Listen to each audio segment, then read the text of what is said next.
নোয়াখালীর বেগমগঞ্জে ৫,০০০ প্রান্তিক মানুষের মাঝে ইফতার সামগ্রী বিতরণ করেছেন নোয়াখালীর ৩ আসনের সংসদ সদস্য বরকতুল্লাহ বুলু।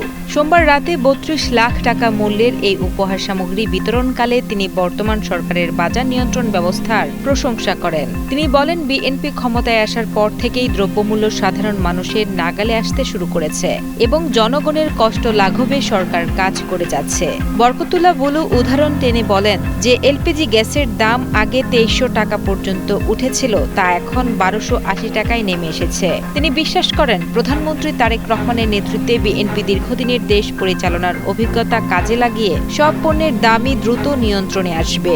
পর্যায়ক্রমে চাল, ডাল ও তেলের বাজারও স্থিতিশীল হবে বলে আশাবাদ ব্যক্ত করেন এই নেতা।